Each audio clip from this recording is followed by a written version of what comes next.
daily basis for our students and our community. Behind here today we had our second homecoming rally. We got to have all of our students out here with us. It was a great event, skits going on. We have football games, track meets, soccer games. We have PE classes. We have all sorts of other athletes that come out to use our stadium. And now they have a state-of-the-art stadium. If you get a chance to walk up and take a look at the press box, it's absolutely gorgeous. So what we would like to do on behalf of our students and our staff and our families, we'd like to thank the community for voting for Measure U to provide such a wonderful facility for our students and the future generations of Lions to come through. So at this time, I'd like to bring up our superintendent, Eric Bolza.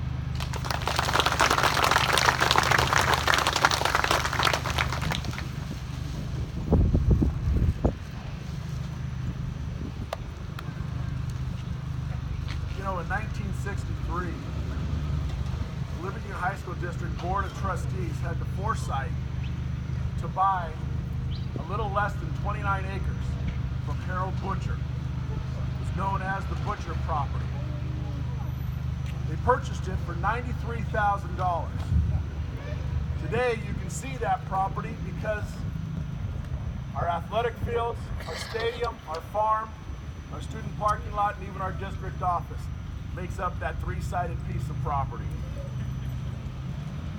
And one of the first things that our board decided to do with that piece of property is to build a football stadium.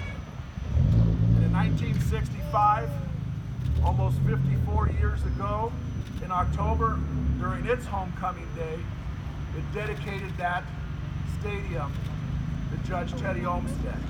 And you can see his name now forever up on our facade. And here, representing the Ohmstede family, is his nephew, Rod Beaver. Rod?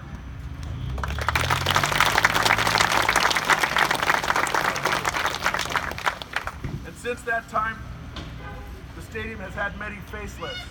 It's had some concrete poured, it's had some railings put in, it's even had cobblestones put on one side. You can still see those cobblestones from 1998 still on the visitor side.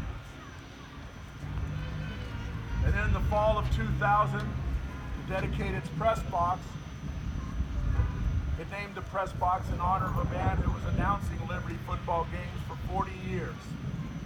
And that was Jack Adams.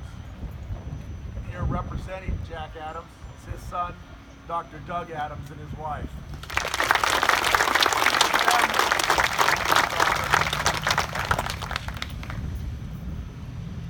And then 4 years later, after yet another facelift of an all-weather track and all-weather field, once again the district dedicated this facility to another great man and Liberty icon, Keith Dawson, and named the track after him. Here, representing the Dawson family, are his daughters Erica and Annette and their families. So if you don't mind standing and waving.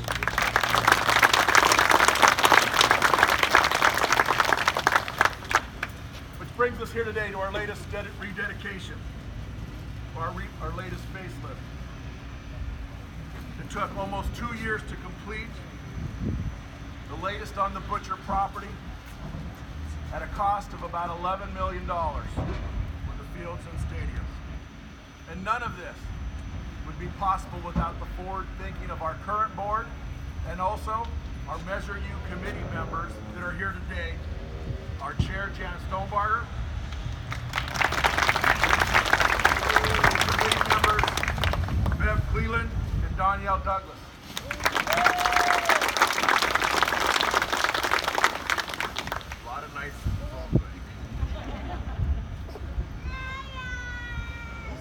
Finally, to make sure that the public's money is spent the way that we said it's going to be spent, I'd like to acknowledge our Citizens Oversight Committee members that are here.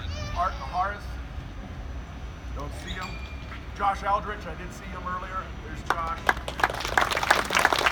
Doug again, and Dirk Ziegler. I didn't know if I see Dirk.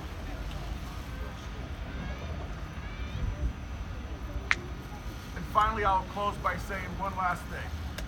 And that's over 20 years that I've been here, I've learned that Liberty Union is about community and a strong board serving that community by providing the best for our students and our families. Today's rededication is just another example of that phenomenal relationship between the district and East County that began in 1902. With that, I'd like to turn it over to our board president, Mr. Jageri.